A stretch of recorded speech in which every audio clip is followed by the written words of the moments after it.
Это произошло в штабе, затерянном где-то среди каньонов. О штабе знали лишь немногие, те, кто был избран ею. Но совсем скоро этому штабу суждено превратиться в центр управления миром. В одном из многочисленных помещений уже все было подготовлено. В центре студии включили прожекторы, повесили задний фон и установили видеокамеру. Лишь одну, для съемки в режиме реального времени. Пора миру услышать важное послание.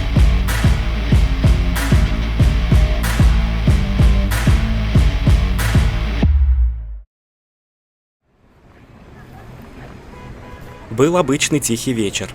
Люди спешили домой после рабочего дня, чтобы наконец отдохнуть за просмотром любимых телепередач и сериалов. Аврора и Дрейк покинули башню Вранбурга и поселились в уютной квартирке Сан-Мишуна в районе рынка специй.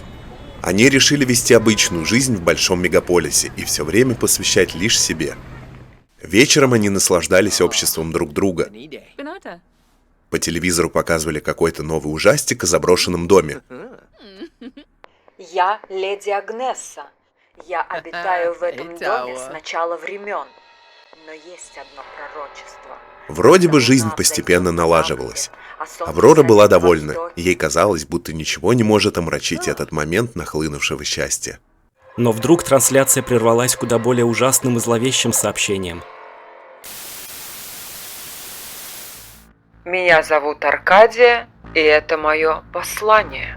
С чего бы начать? Я работала над этим планом всю свою жизнь. И теперь время, наконец, пришло. С самого детства я отличалась от всех, поэтому всегда чувствовала себя одинокой. А ведь мне просто хотелось обычных детских радостей. Я всегда любила игры. Вот только со мной никто не хотел играть. Но сейчас у вас нет выбора. После всего, что вы со мной сделали, у меня подготовлено для вас целых 100 игр. Давайте-ка выберем одну из них совершенно случайно.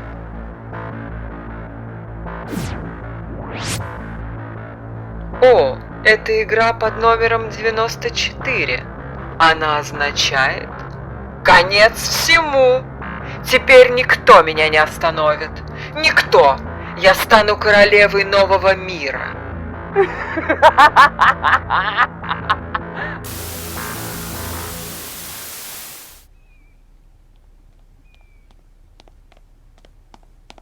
Все готово, моя королева. Ждем вашей команды.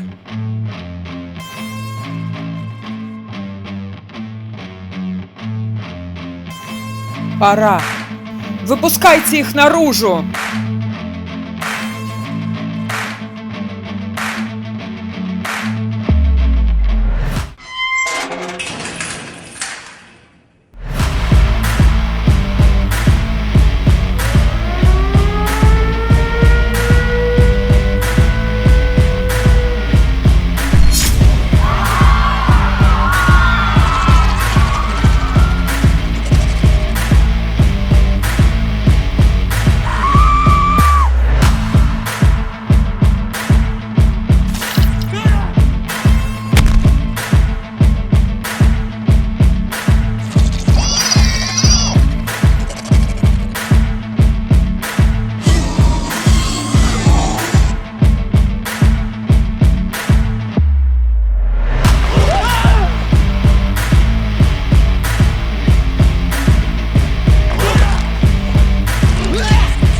Аврора и Дрейк видели, что творилось на улицах города. Видели, во что превращался мир. Надо было бежать, но куда?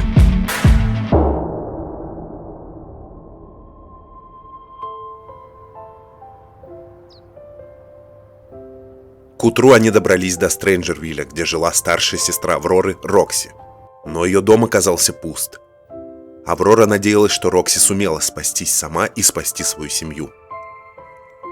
В соседнем покинутом доме они обнаружили подвал и решили укрыться в нем, чтобы переждать все эти жуткие события. Тогда они еще не знали, что дверь за ними закрылась на многие-многие дни. Теперь это был совершенно новый мир, опустевший и угасающий с каждым днем. Те, кто успел, укрылись в бункерах и подвалах. Выходить на улицу было опасно. Существа, выведенные в центре управления, отравили воздух токсичным ядом, и те, кто в это время находился снаружи, теряли рассудок и превращались в пустые оболочки. Сделав свое дело, существа исчезли с лица земли. Теперь этим новым миром управляла она, Аркадия, провозгласившая себя королевой нового мира. А ее приспешники неустанно работали днем и ночью, разыскивая и устраняя немногочисленных выживших. Прошел первый год от зарождения нового мира. Здания постепенно приходили в негодность. По пустынным улицам гулял ветер, разнося мусор и остатки прежней жизни. Все, что когда-то было дорого людям, теперь утрачивало свое значение. Аврора и Дрейк уже год жили в бункере среди разрушенных зданий.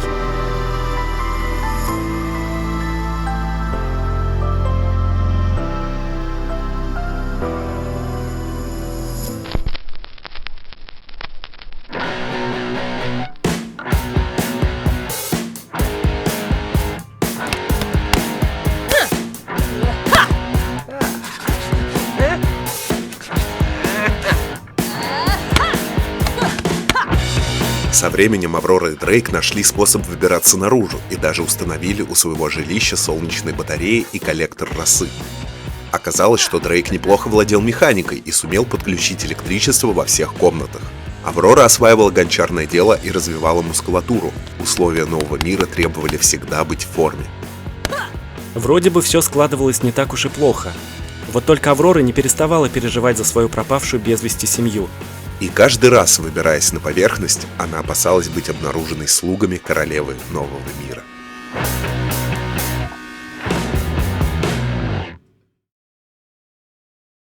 Всем большой привет! Привет! Вы на канале Не без разницы, с вами Стас. И Лёша. И к нам снова перешла эстафетная династия Дежавю. Вот так вот неожиданно или жданно она к нам вновь вернулась.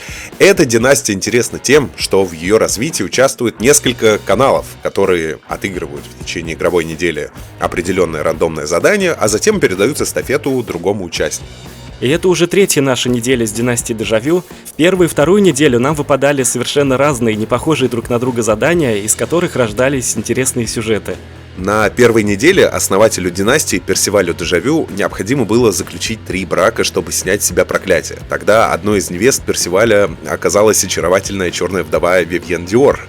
А на второй неделе нам нужно было любыми игровыми способами избавиться от 3 NPC. Правда, жертв у нас получилось чуть больше. Немножко. Ну, вошли во вкус, что тут поделаешь.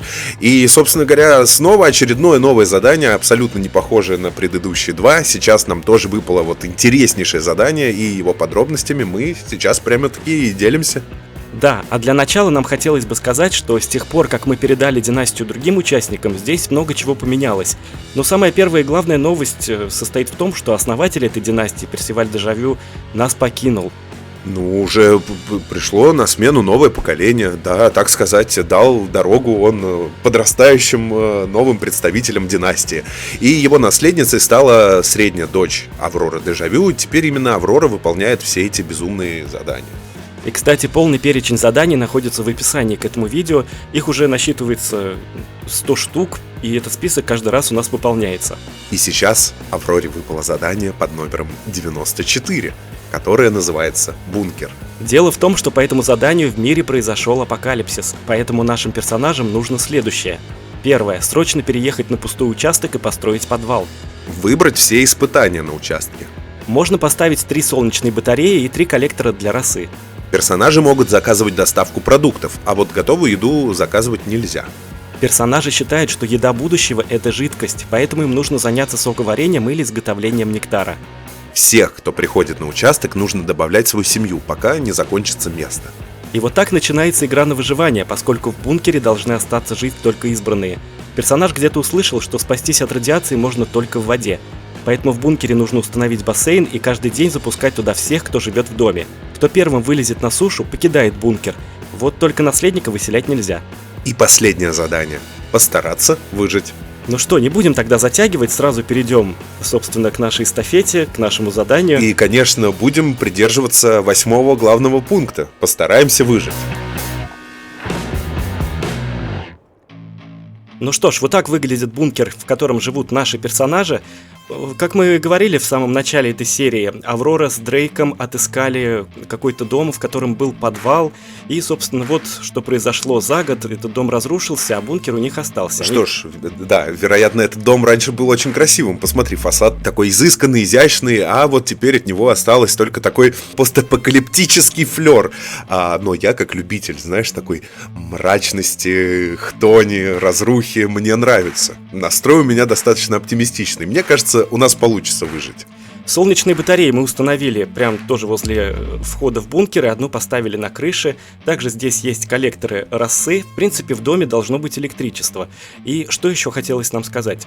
Мы установили все испытания на участке, просто все, что вообще предусмотрено игрой. Я не знаю, как будет у нас продвигаться игра со всеми этими испытаниями. Ну, я, честно говоря, сам смотрю на этот весь список и задаюсь вопросом, как вообще нам удастся справиться с главным 8 пунктом, постараться тут выжить. Я вот посмотрел на эти все сложности, которые нас поджидают, и уже хочется опустить руки. Но не будем унывать, в конце концов солнце светит, а значит у нас не ядерная зима, солнце продолжает нас радовать. Вот видите, тут фотосинтез происходит, зелененькая травка, так да, что и вот выживем. еще что происходит. Сразу вышло задание по поиску смысла жизни.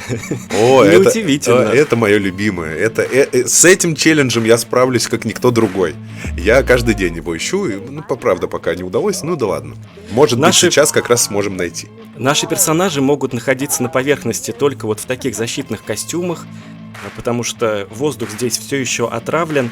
Вот, кстати, посмотри, тут ходят обезумевшие люди. Да, собственно говоря, вот что произойдет, если мы не будем ходить в защитных костюмах. И интересное задание в том, что нам нужно добавлять в свою семью всех, кто приходит к нам в дом. Посмотрим, будет ли к нам вообще, в принципе, кто-то приходить. Но это было бы интересно, потому что это, получается, приходят выжившие. Мы их добавляем, приглашаем пожить в нашем бункере, чтобы они тоже спаслись от всей этой радиации, распространившейся. А потом засовываем в бассейн. И там они пусть плавают у нас. Да, потом начинается игра на выживание. Кстати, Аврора тут устроит игру в кальмара. Да, и посмотрите, мы здесь поставили, чтобы было более интересно, наверное, проходить весь этот челлендж, это задание, мы поставили здесь в округе некоторые заброшенные здания и строения, потому что нам показалось, что так интереснее будет с нашими персонажами поисследовать эти здания, поисследовать помещения, что-то поискать там, может быть, что-то найти. Ну, наверняка будет какая-то, я не знаю, там хроника, воспоминания, еще что-то. Вот видишь, они какие полуразрушенные уже, тут прям растительность вся цветет в домах.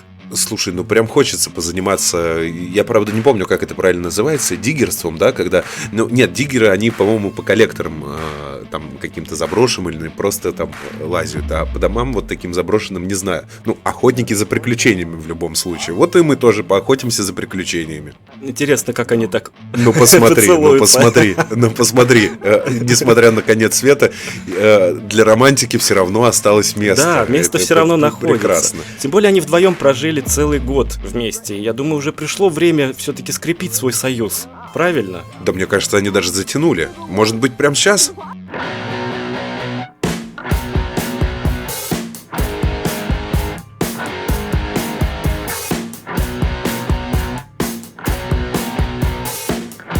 Ну все, наконец-то. Теперь... Ого, посмотри. А вот и наш свидетель первый. Да. Это идет... Она идет к нам. Слушай, вот наш первый гость, похоже, да? Посмотрим, будет ли она стучать. А может быть, нам нужно было наоборот убегать отсюда? А зачем они все к нам идут? Они хотят спастись? Ой, там кошечка пробежала. Слушай. Они к нам пришли? Они пришли к нам. Ну вот и... Вот так. Вот и все, вот и наши первые жители. Слушай, а как мы их будем добавлять к себе в семью, если они вот в таком вот состоянии находятся? Ну и сейчас мы проведем все дезинфицирующие... О, она же с тортиком пришла, ну ты посмотри, слушай, как мило. Это же соседи, добро пожаловать в Стреджервиль. Только какие тут соседи могут быть? Тут заброшенные дома вокруг стоят. Ну да ладно. Ну а смотри, она даже с тортиком пришла, как замечательно. Что с ними происходит? Ты только посмотри. Это, наверное, новый трендовый танец просто. Ну что, давай тогда добавлять их в семью. Тогда вот так получается мы их добавляем. Потому что иначе никак. И тортик свой давай. И А сразу... вот кошечку, что мы тоже добавлять в семью будем, да? Но это не кошечка, это лиса у нас же А, установлена. нет, лису я не хочу добавлять в семью, честно говоря. А здесь при входе в бункер у нас стоит специальный душ, с помощью которого можно смывать с себя вот все, что есть Весь на улице. постапокалиптический вот этот вот флер, который вы накопили за это все время, а только вот требуется горячая вода. вода. Нам бы надо что-то тут придумать в этой ситуации. Слушайте, ребята, пока тогда мы, получается, не сможем пустить вас в бункер, вы будете где-то вот здесь во дворе жить. Ну, пока вы там не что ж, они искупаетесь. все равно уже добавлены в семью, так что далеко они не уйдут. Они, собственно говоря, получается на короткой привязи. А вот за водой, далековато идти. Но Дрейк сходит, соберет воду. Как бы к нам еще, знаешь, за то время, пока Дрейк пошел на рыбалку и за водой, как бы к нам еще кто не пришел. А то у нас так и скоро место закончится. С этой явно что-то творится и неладное. Ее нельзя пускать к нам в бункер. Вот с ней что-то происходит. Мне кажется, она самая, зато воспитана. Давай покажем также бункер, как он у нас выглядит. Света все-таки нет. Пока солнечные батареи у нас не особо, видимо, работают, но надеемся, что в скором времени будет. Хотя, может быть, надо свечи было поставить сюда. Ну ладно, мы сейчас подумаем над этим. Итак, здесь у нас большое помещение, в принципе, стол стоит, холодильник, плита, все, что необходимо. Здесь мы хотим сделать какой-нибудь сад, но для сада нужно найти растения, чтобы можно было их посадить. Ну, походим и поищем, наверняка что-нибудь да найдем. Здесь инструменты для занятия гончарным делом. Аврора у нас занимается. Комната, где могут спать вновь прибывающие выжившие. Ну и, собственно, такая небольшая спальня, хозяйская, так назовем ее. Но есть еще один этаж. Так, здесь у нас установлена небольшая лаборатория. Может быть, у нас персонажи тоже смогут заниматься какими-то исследованиями. Здесь мы поставили еще устройство для изготовления нектара. Потому что что, как нектар, помогает преодолеть все невзгоды апокалипсиса. Так, ну что, воду мы захватили. Вот, наконец-то можно принять душ. Ну что, ребята, по очереди тогда. А Аврора будет стоять контролировать. Ее выгнали вообще. Ну ладно. Как-то не очень удалось ей проконтролировать все. А вообще хочется сказать, что да, вот как свадьба, да, сразу гости как-то подтянулись. Вот праздник, он все-таки остается праздником. Почувствовали наши соседи, что тут, видимо, скоро и нектар будут наливать в честь праздника. Ну что ж, вновь прибывших нам также нужно немножко переодеть, и скафандры им также на них надеть, чтобы они могли выбираться наружу. Совершенно верно. У нас бункер, в котором соблюдается строгий дресс-код. Сейчас мы быстренько сделаем им пирсинг, татуировки. Это необходимые элементы для каждого члена нашего бункера.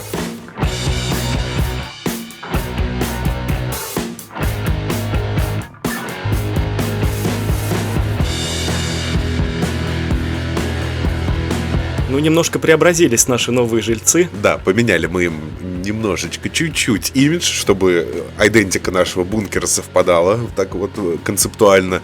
Особенно мне нравится, как преобразилась Любовь Васечкина. Да, мне кажется, перемены ей к лицу. Ну и остальные наши коллеги тоже изменились в лучшую сторону, на мой взгляд. Ты не забудь, нам сегодня вечером, когда мы вернемся, потому что сейчас мы с Авророй пойдем на вылазку, когда мы вернемся, нам нужно будет где-то установить здесь бассейн. Совершенно верно, поэтому давай пока походим чуть-чуть на поверхности, поищем что-то интересное, может быть, да, что нам пригодится для жития-бытия в этом бункере, а дальше мы будем думать над бассейном. Ну и сразу мы пойдем тогда в первый дом, в этот заброшенный домик, и посмотрим, есть ли там что-нибудь. Вообще тоже в окрестностях здесь надо побегать, поискать, может быть, тут какие-то растения растут, какие-то фрукты, может быть, есть, чтобы посадить. Ну вот сейчас, когда мы спускались за водой, пошли, там было какое-то растение, цветок, яйцо, что-то непонятное. Я бы снова вернулся к воде и посмотрел, что это было. Здесь периодически будут встречаться на нашем пути тоже какие-то выжившие, но, как мы знаем, все они заражены. Лива – это какой-нибудь тайный патруль Аркадии. Может быть и так. Да, потому что видел, она шла-то нормально, значит, она какой-то дозорный. Ну, вот что-то Аврора как-то и не пытается спрятаться, укрыться, наверное, чтобы ее Аркадия не заметила. Посмотри, какой уверенной походкой она идет. Уверенный и расслабленный, да, само спокойствие. Однако, да, вот что значит год уже приноровилась, да, жить в бункере. Итак, вот мы здесь, и давай тогда будем заходить. Посмотрим, что здесь есть. Дом разрушен. Даже неприятно сюда заходить, хорошо, что мы в скафандре. Может быть, тут какие-нибудь напитки будут, там что-то, например, вот. Нет, это положить в багаж, к сожалению, нельзя. Но здесь есть книга, например. Давай-ка прочитаем, что это такое здесь лежит. Заметки Теда Розвилла. Тед Розвилл, кстати, жил когда-то в Стрэнджервилле. Значит, ему есть что нам рассказать. Заметки Теда Розвилла, часть 1. Я всегда выступал за высокие технологии, но разве я знал, к чему это может привести? Согласившись на строительство тайной лаборатории, я считал, что сумею сделать какое-либо открытие. Так и произошло, вот только открытие это оказалось слишком опасным не только для Стрэнджервилля, но и для всего мира. Прибывшие ученые обнаружили в лаборатории неизвестные споры, вырастив которые они получили ценный образец неизвестного растения. С каждым днем оно развивалось, и какое-то время спустя на его побегах появились странные насекомые, опылявшие цветы. По словам моего друга ученого Барта Багглза, они были безвредными. До тех пор, пока в цветах материнского растения не появились зубы, и оно не поглотило одного из ученых. Страшно. Ну, вот как раз-таки о той тайной лаборатории, находящейся в Стрэнджервилле, и идет речь. Ну, все мы знаем квест, который можно пройти в Стрэнджервилле и побороться с материнским растением, с большим. Кстати, сундук, может быть, тут что-то есть. Нет, ничего нет в сундуке. Кстати, знаешь, что хочется отметить? Что вот мы снова ух ты, можно положить в багаж. Старую это что, древняя пицца? Отлично. А вообще мне навевает вот этот вот наш поход вот в этот заброшенный дом, да, и столкновение вновь с какими-то... Бургеры, смотри-ка, еще 8 часов годные. Слушай-ка, вот что называется, да, вот это у нас умеют приготовить продукты, да, на века. Вот сделали бургер, это вот знаешь, как реклама вот фастфуда, да, сделали бургер, и он хранится, и не покрывается плесенью, все у него в порядке, годы может храниться. Мы вот, видимо, как раз успели на один такой бургер, и даже вот у него еще срок хранения. Слушай, а может быть мы и вафельницу с собой возьмем, тогда прихватим? Давай забирать все, что есть. А вот и вторая тетрадь еще, да? Да, вторая часть заметок Теда Розвилла, давай-ка ее тоже прочитаем. Заметки Теда Розвилла, часть 2. Растение достигло неимоверных размеров и уже готово было вырваться на свободу. Нам срочно нужно было что-то делать. Тогда кто-то из ученых предложил довольно необычное решение. Наблюдая за странными насекомыми, мы заметили, что они в своем роде способны сдерживать рост растения, поедая его побеги. Тогда было решено скрестить ДНК насекомого с ДНК человека и получить новый вид существа, которое обладало бы достаточной силой, чтобы окончательно уничтожить взбунтовавшиеся растения. Ученые так и сделали. Новые виды искусственно выращивались в изолированных помещениях и, наконец, стали достаточно сильными и умными, чтобы не выполнять команды. Моя супруга Мередит умоляла меня закрыть лабораторию. Почему я ее не послушал? Это о тех существах и идет речь, которые были показаны у нас в самом начале, появлялись и нападали на людей. Собственно, Аркадия их и выпустила. Доигрались в этой лаборатории. Мередит же предупреждала. Никто не послушал Мередит. Вот что наделали здесь. Да. Так, посмотри, в саду у нас растет груша, например. Вот, можно собрать весь урожай. Ну, вообще отлично, потому что тогда Аврора сможет у себя в бункере посадить какое-нибудь растение и тоже выращивать его. Как благополучно мы зашли в этот дом. А что здесь еще хорошего есть? Яблочки. И какие-то... грибы. Так, пойдем на второй этаж, посмотрим, что у нас на втором этаже. А сколько здесь у нас? У нас вроде тут 3 этажа, да? Или... Нет, всего 2. Там, да. Настроение у Авроры, конечно, дискомфортное. Ну, очень грязный дом. Так, давай посмотрим, что здесь есть. Какие-то баночки с газировкой. Можно убрать и помыть. Нельзя взять, а вот смотри, я вижу тут прям целое богатство. А здесь световые мечи лежат. И шарики. Кстати, они нужны и книга. Будут Авроре, да. Книга называется «Световые мечи». Давай-ка посмотрим. Мередит всегда удивлялась моей тяге к коллекционированию. Однажды, побывав на Батуу и обнаружив удивительные световые мечи, я уже не мог спокойно спать, пока не собрал всю коллекцию у себя дома. Световые мечи — это элегантное оружие, способное поразить кого угодно. Природа рукояти таких мечей довольно сложна и зависит от кристаллов, которые выпускают светящийся луч, действительно схожий с лезвием. Это довольно опасное оружие и, как мне представляется, эффективное в борьбе с чудовищами, если таковые существуют. Главное вставить кристалл в рукоять. В моей коллекции не хватает лишь одного меча, а все потому, что мне не удалось отыскать черный кристалл. Ну что ж, теперь у нас есть задачка, определенно нам надо бы найти черный кристалл. Вот эти шарики, это что такое? Это и есть кристаллы, совершенно верно же, Это да? кристаллы, Вот. да, но вряд ли мы найдем черный кристалл, для этого нам нужно поехать на остров Бату, а я думаю, Аврора не сможет это сделать. Но, по крайней мере, вот эти мечи мы с собой взять можем. Видимо, Тед Розвилл вместе со своей супругой Мередит, уезжая, забрали всю коллекцию, вот оставили только несколько, наверное, то, что не поместилось. Но было бы здорово, если бы нам вдруг внезапно попался черный кристалл и специально для него меч. Вот было бы как благополучно, Ну да? да, это было бы интересно. Мы бы тогда смогли погулять по Стрэнджервиллю и разобраться со всеми этими злодеями. Давай теперь попробуем Давай установить. попробуем, да. О, отлично. Ну все, теперь ищем звездный корабль и отправляемся бороздить бескрайние просторы космоса. Теперь у Авроры есть оружие. И вставляем второй кристалл. Класс. Мне нравится, я тоже хочу такой меч, и правда не знаю, что бы я с ним делал. Навряд ли бы и хорошо, чтобы мне пришлось, точнее не пришлось бы сражаться с какими-то неземными монстрами, вот, но было бы хорошо. А игрушки мы будем брать отсюда? А что мы с ними сделаем? Ну, можно, конечно, Ну, для давай интерьера, возьмем. почему бы и нет? Забираем все, что есть. Ну, все хорошо в хозяйстве, почему бы и нет? Подарим, в конце концов, Людмиле, может быть. А эта книга, вот еще одна какая-то, Еще последняя одна, да. запись Теда. Последнюю запись интересно прочитать. Да, давай скорее прочитаем, что же там за последняя запись. Итак, последняя запись Теда. Она прибыла в лабораторию ночью, когда солнце еще не взошло. Явилась, словно вспышка яркого света. Белоснежная, жемчужная, мраморно-пугающая. Звали ее Аркадией. Она сказала, что заинтересовалась человекоподобными насекомыми, выведенными в лаборатории, готова приобрести их всех.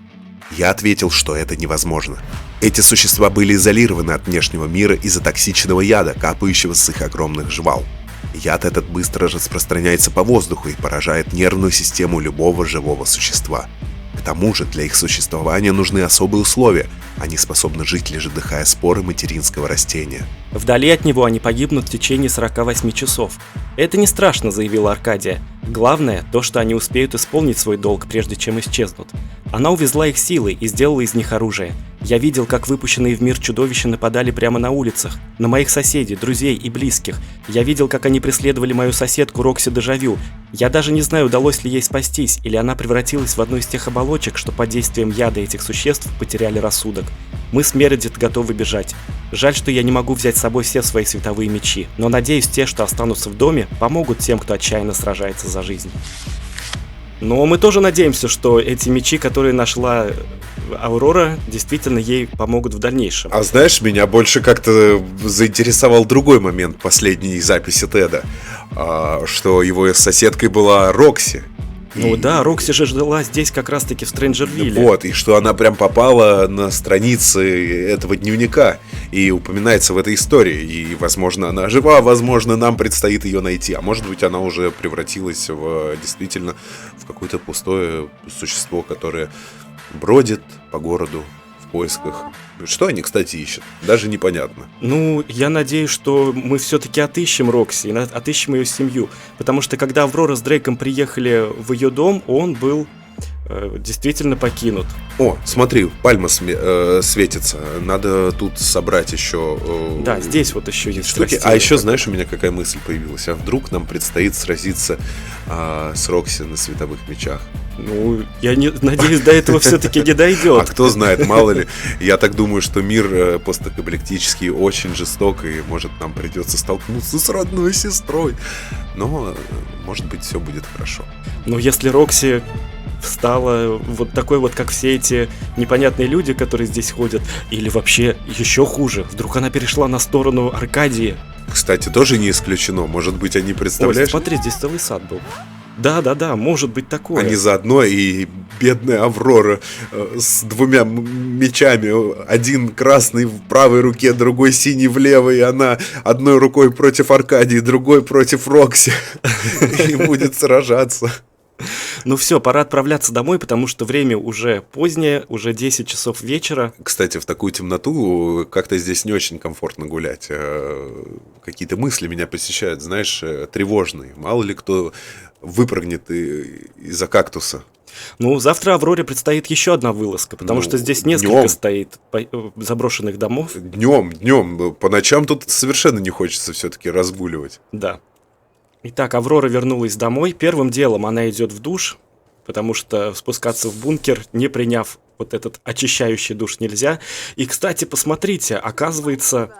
Так, зачем ты вышла на улицу? Быстро спускайся вниз. Одна из наших новых соседок, Долорес, как-то ее Долорес зовут, она, оказывается, военной. Не знаю, ну, молодец. Поэтому она, собственно говоря, и устояла в этой тяжелой ситуации с нападением Аркадии на планету. Да, в принципе, да. Ну что ж, Аврора сегодня неплохо так собрала некоторые предметы, некоторые вещи, поэтому сейчас их можно будет разместить в доме. Кстати, нашим новым жителям тоже нужно давать какое-то задание. Например, Наум Беляков будет заниматься спортом, чтобы немножко привести себя в порядок. Я думаю, это ему не помешает, да. И вообще нам нужно, конечно, поставить здесь бассейн. Так, надо бы еще выбрать место, где это сделать. Вот у нас там неплохая площадка, но здесь мы думали выращивать какие-нибудь овощи, фрукты, ягоды. Но Ну, в принципе, если маленький куда-нибудь уместить... Можно, да, давай посмотрим. Ну вот, мы установили небольшой бассейн. Мне кажется, это даже получился какой-то романтичный уголок. Посмотри, какие свечи, вода. Мне кажется, тут прекрасно можно провести время, расслабиться после тяжелого трудового, если так можно сказать, дня. Да, после тяжелых будней. Но смотри, у нас все равно света нет. Почему-то солнечные панели не особо-то и работают. Я думаю, что просто нам надо немножко покрутить их, повзаимодействовать с солнцем, и все у нас заработает благополучно. Я думаю, что все получится. Ну и кстати... Слушай, вот почему такое задание нам выпало, да? Опять вот эта жизнь без удобств. Опять надо бегать за водой. Опять нет льда в холодильнике. Нет электричества, света. Ну сколько можно? А теперь мы вообще угодили в апокалипсис. Почему у нас не было задания, там, я не знаю, знаешь, всю неделю ходить и кошечек гладить? Ну, кстати, всем пора отправляться в бассейн. У нас же такое задание необходимо. Нет, мы угодили прям в самую жесть. Слушай, ну я думаю, Аврору мы все-таки не будем отправлять в бассейн, потому что, как указано было в этом задании, наследник не может выехать из бункера. Слушай, она хозяйка бункера. Она вообще может здесь делать, что хочет. Она может сейчас стену построить вокруг бассейна и оставить их там плавать. И все. Поэтому да, Аврора пойдет спать, а здесь... Здрасте, приехали. Вайлет, это Вайлет, та самая, с кем расправилась Киберти на свадьбе у Рокси Дежавю. Слов не найду даже, честно говоря. Это как это так вообще? Почему она к нам прилетела? Это вообще нормально, нет? Да, неожиданная встреча, конечно, произошла. И что, и в наш холодильник полезла? Но она помогает, она убирает посуду. Ну ладно. Ну правильно, у нас же здесь стоят просто все испытания на участке, в том числе дом с призраками или там жуткий дом. Нет, дом с призраками не стоит, жуткий только стоит. Ну, испытание. знаешь, я готов принять такое испытание, когда призраки будут нам мыть посуду. В целом я согласен. Так, ну что ж, кто первый выберется из бассейна? Вот, я смотрю, уже Любовь Васечкина собирается отсюда выйти, да? Молодец, все, Любовь Васечкина уходит. Она... Конечно, она уходит, ты посмотри... Она что натворила? Что с ними творится, Дрейк? Быстрее убегай отсюда. Их вообще нельзя запускать в дом. Их срочно надо изолировать, что-то с ними делать. Куда же их деть? На Скорее, улицу скорее. надо гнать. Ну, во-первых, вот эту да, мы сейчас совсем выгоняем из нашего бункера. А она-то... Куда она пошла? Нет. И он тоже, ты посмотри. Что у нас теперь в бункере творится? Это прям как фильм про зомби каких-нибудь. А Аврора спит спокойно. Слушай, ну вообще. Вот так вот запустили просто гостей, жителей. Так, ну давай, все, Любовь Васечкину мы отправляем куда-нибудь. И к нам еще вор идет. Замечательно. Очень хорошо. Но мы-то тебя видим, что ты крадешься? Слушай, ну вообще, ну все подряд. Вот мы их пока, этих непонятных зомби, отправили в другую комнату. На самоизоляцию. Запереть дверь, чтобы сюда никто не смог входить. Так, а Дрейк нападает на вора.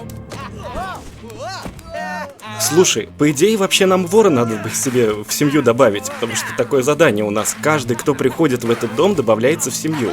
Вообще-то да. Ну, сейчас, что там, кто победит у нас? Ну, Дрейк мы победил. Победили, отлично. А теперь, я думаю, оставим вора, да, у себя? Оставляем? Да. Оставляем. По-хорошему, его тоже нужно закрыть в этом же помещении вместе со всеми. Знаешь, забавно получается, что вор пришел к нам, чтобы что-нибудь украсть, а в итоге похитили его мы. Да. Давай его тоже Не здесь же знал он, закроем. куда сунется. А почему она здесь ходит? Мы же ее выгнали. Я не понимаю, что здесь происходит. Это что такое? Слушай, здесь сейчас нужно быстро, аккуратно открыть дверь, чтобы те еще не выбрались. И вора запустить тогда к ним. А потом дверь эту закрыть. Все, заходи. И мы сразу запираем тоже для всех. Итак, совсем скоро наступит утро. Совсем скоро настанет новый день. А мы, похоже, взяли неплохой темп. На этой неделе прошел один день, а мы уже собрали целую коммуну, в которую многие попали по неволе. И тем интереснее, как дальше будут развиваться события. Есть такая поговорка, что оружие, которое висит на стене, обязательно однажды выстрелит. Вот и тут также. Навряд ли световые мечи, которые нашла Аврора, будут долго пылиться. Им найдется применение. А вот когда и при каких обстоятельствах? Посмотрим. До скорых видео, друзья! Всем пока!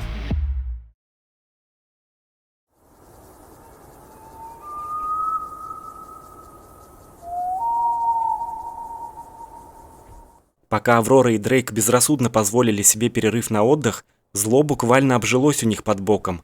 С зараженными, которым они позволили войти в свой дом, произошло нечто кошмарное.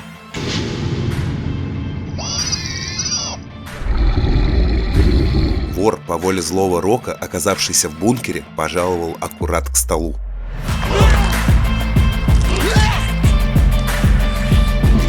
Одержимость зараженных приобрела интересное свойство. Очнувшись от забвения, они совершенно не помнили, что с ними произошло, и вроде бы стали обычными людьми. На время.